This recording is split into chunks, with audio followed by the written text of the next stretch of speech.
నమస్తే, మీ పేరు? నా పేరు యువరాజ్ నాయక్. ఎక్కడి నుంచి వచ్చావు బ్రో? మేము సత్యసాయి జిల్లా నుంచి వచ్చాము. సత్యసాయి జిల్లా. ఏం చదివా బ్రో? నేను ఎంబీఏ కంప్లీట్ చేశాను.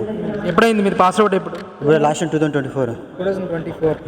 ఏంటి మరి ఎన్నాళ్ళ నుంచి ఈ జాబ్ కోసం నువ్వు వెయిట్ చేస్తున్నావు? గత 4 ఏళ్ళ నుంచి ఎదురు చూస్తూనే ఉన్నాను. 4 సంవత్సరాలు. అవును. ఏంటి, ఎలా అనిపించింది? ఎట్టకేళ్ళకి ఈరోజు అపాయింట్మెంట్ లెటర్ అందుకోవడానికి వచ్చారు, ఎలా అనిపిస్తుంది అన్న? చాలా హ్యాపీగా ఉంది. అండ్ చాలా రోజుల నుంచి ఎదురు చూస్తున్నందుకు కూడా మా తల్లిదండ్రులకి చాలా సంతోషంగా ఉంది వాళ్ళకి. అంటే సెలక్షన్ లిస్ట్లో మీ పేరు చూసుకోగానే ఫస్ట్ మీ ఇంట్లో చెప్పగానే వాళ్ళ రియాక్షన్ ఏంటన్న అసలు?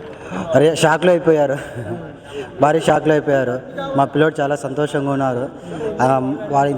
మా కళ చూసి కూడా వాళ్ళు కూడా మా తల్లిదండ్రులు చాలా సంతోషంగా ఉన్నారు. ఏం చేస్తుంటారన్న అమ్మ నాన్న? ఫార్మింగ్ చేస్తుంటారు. ఇద్దరు కూడా? ఇద్దరు. ఏంటి మరి మీ ఫ్రెండ్స్ కానీ మీ ఫ్యామిలీ మెంబర్స్ కానీ ఏం చెప్తున్నారు మీకు జాబ్ వచ్చిన తర్వాత? వాళ్ళ రియాక్షన్స్? మా ఫ్రెండ్స్ అయితే ఫస్ట్ ఆఫ్ ఆల్ నేను అప్లై చేసిన విషయం వాళ్ళకి తెలియదు.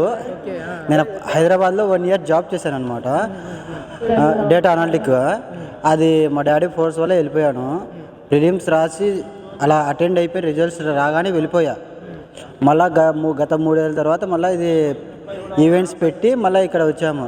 అప్పుడు ఈవెంట్స్కి ఒక 2 weeks ముందర రిజైన్ చేసి దీనికి వచ్చాను అనమాట నేను. అంటే అనుకున్నారా ఎప్పుడో 2022లో వచ్చి నోటిఫికేషన్ ప్రిలిమ్స్ అయిపోయింది, కానీ కోర్టు కేసుల వల్ల ఇంత ఆలస్యం అయింది, అసలు అవుతుంది అనుకున్నారా? ఇవి భర్తీ అవుతాయి పోస్ట్ అని అనుకున్నారా మీరు? పక్కా అవుతుంది అనుకున్నాము. ఆ హోప్స్తోనే ఇంత దాకా వచ్చామని మేమైతే గట్టిగా నమ్ముకున్నాం కాబట్టి ఇంత దాకా వచ్చాము మేము. అంటే యువకాలం పాదయాత్రలో లోకేష్ గారు చెప్పారు, నేను అధికారంలోకి వస్తే ఖచ్చితంగా ఫస్ట్ ఈ పోస్టులు భర్తీ చేస్తానని. మరి ఈరోజు అనుకున్నట్టుగానే చేస్తా ఉన్నారు కదా, ఏం చెప్తారు అసలు దీని అంతటి గురించి? ఆయనైతే చెప్పారు, ఆయన చెప్పినట్టే అయితే పక్కా చేసేసారు. ఎలా అనిపిస్తుంది అన్న? గవర్నమెంట్ వచ్చిన తర్వాత మొన్న అయితే డిఎస్సి పోస్టులు తీశారు, వాళ్ళకి కూడా సేమ్ మీకులానే వాళ్ళ చేతుల మీదగానే పత్రాలు అందించారు.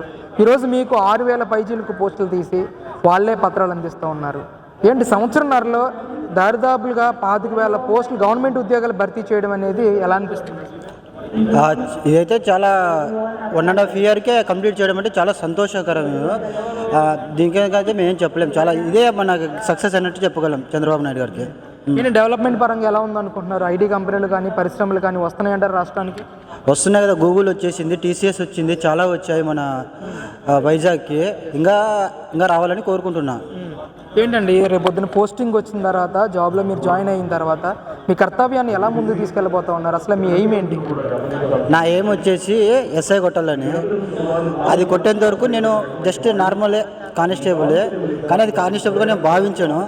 ఎస్ఐ వచ్చేంత వరకు ఎస్ఐ నా కర్తవ్యంగా భావిస్తాను, అంతే. ఇదే నా సక్సెస్, అంతే. అంటే ఎలాంటి సమాజానికి ఎలాంటి సేవ చేయాలని అనుకుంటున్నారు మీరు అసలు? సమాజానికి సేవ అంటే ఎటువంటి కరప్షన్ లేకోకుండా, ఇప్పుడు ఏదైనా పేదవాళ్ళు ఉంటే వాళ్ళకి సహాయం చేసుకుంటా, అదే మన సీనియారిటీని మన రెస్పెక్ట్ ఇచ్చుకుంటా, వాళ్ళ గౌరవాన్ని ఇచ్చుకుంటూ పోవడమే అదే నా కర్తవ్యంగా భావిస్తాను. అంటే ప్రస్తుతం మన రాష్ట్రంలోనే కాదు దేశంలోనే కూడా ఈ గంజాయి డ్రగ్స్ అనేది పెద్ద ఎత్తున ముందుకెళ్తా ఉన్న పరిస్థితి. దాన్ని ఏ విధంగా కంట్రోల్ చేయాలనుకుంటారు మీరు? ఖచ్చితంగా దాని మీద ఉక్కుపాదం మోపుతారా మీరు పోస్టింగ్లోకి వెళ్ళి? అంటే నా చేతిన దొరికి అయితే నేను చేస్తాను. ఇప్పుడు ప్రస్తుతం చంద్రబాబు నాయుడు గారు, గత ప్రభుత్వం జగన్మోహన్ రెడ్డి గారు 99% అందరూ వాళ్ళ కర్తవ్యాన్ని నెరవేర్చుకుంటూ వచ్చినారు.